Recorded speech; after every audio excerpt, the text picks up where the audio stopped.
Hello everyone, this is the Skeptical Jellybean from the jar. Today I'll be looking at a video that was suggested to me by a Christian in an internet debate group that I visit from time to time. In the video, he makes an analogy to try to explain sin and why people go to hell. He also partially explains the role of morality in terms of a reward after death, but his main point is about sin and hell, so I'll be focusing on that mostly.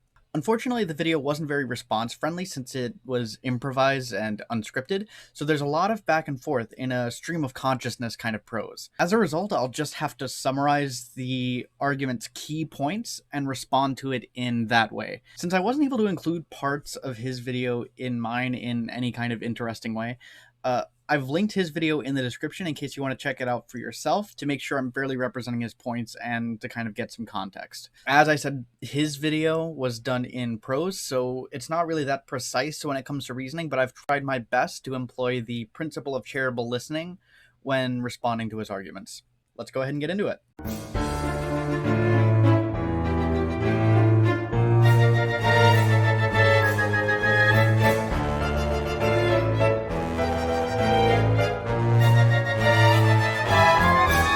Okay, as I said, this guy explains sin and hell by using an analogy. The analogy basically goes like this. Every person on Earth is born infected with a zombie virus.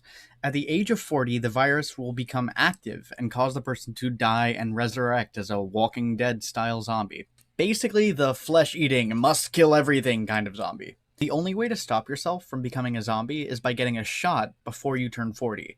Refusing to get the shot before the age of 40 will cause a person to become banished. So don't kill other people after they turn. Getting the shot won't prevent the person's death at the age of 40, but it will keep the person from becoming a zombie when they resurrect. Okay, so obviously the virus represents sin, the shot represents salvation through Jesus, since this guy's a Christian, and the banishment as a result of refusing the shot represents hell. Basically, this person is saying that everyone is born with sin, that they eventually die, and depending on whether or not they've obtained salvation, God may send them to hell. Alright, I was rewatching this video during the editing process, and I realized that I didn't necessarily apply the principle of charitable listening as well as I could have here. He's not necessarily saying that people are born with sin. He could be saying that people will eventually commit sin, but the implications are basically the same. Alright, back to the video. By the way, he defines sin as failing to measure up to the standards of God as laid out in his laws. I'm paraphrasing, but that's basically how he defines sin in this video. He also makes this point about demons that I will try to articulate as best as I can understand it. I don't think it's that important to the overall argument though, so I won't really address it as a sticking point. But basically he says that people with the virus have a demon inside them that wants to consume life. I'm guessing that he means that people who have sinned have allowed demons to enter their bodies and to become part of their spirit, and that's why God can't allow them into heaven. This seems like an ad hoc explanation to me since I don't think that it's really backed up by the Bible, but feel free to correct me in the comments. If this hypothetical were actually the case, then I would agree that people who refuse the shot should be separated from the rest of society. I don't really have an issue with that at all, actually. What I do have a problem with, though, is that this analogy doesn't accurately explain how the situation with sin really is. In this example, it's assumed that everyone knows about the virus, everyone knows about the zombies, and everyone knows about the shot. What if people never saw the zombies, no one could detect the virus, and some people don't know that there's a shot to prevent it? Furthermore, what if everyone is taken away at the age of 40 after they die, and no one is able to regain contact with any of them ever again? This, of course, is analogous to people being unable to verify that there's such a thing as hell, people being unable to verify that a god with laws exists, and thereby being unable to know that there's such a thing as sin, and also some people not knowing about Jesus or the supposed salvation he offers, and people being unable to verify that there's such a thing as an afterlife at all. Also imagine that you can't control whether or not you receive the shot, since belief isn't really a choice like that.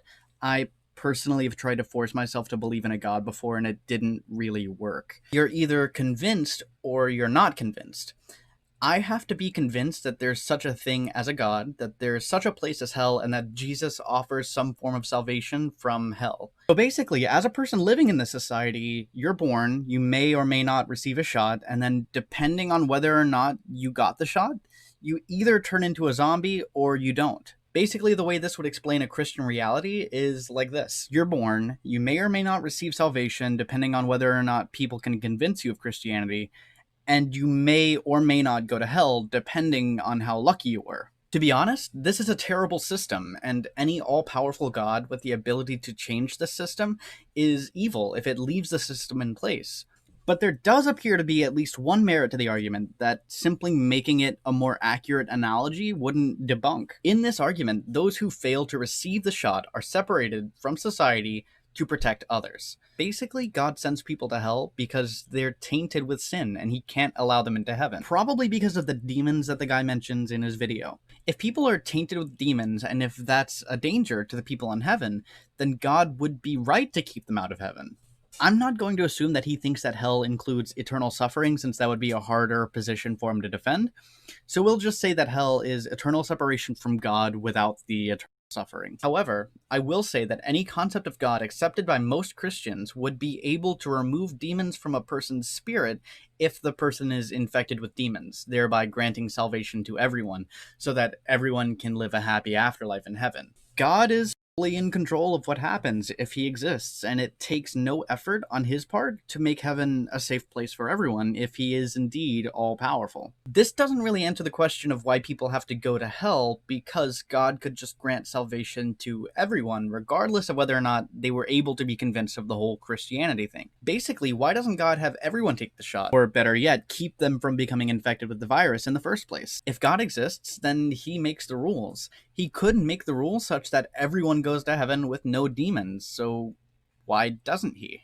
Anyway guys, that concludes this video response. This one was a bit confusing since the source would have taken me hours to edit down to a place at which I could have portions in my video and respond to them. So I highly recommend you check out the original video for context, link in the description. If you enjoyed this video, please consider liking and subscribing, and go ahead and check out my other videos. I'll see you guys next time. Toodles.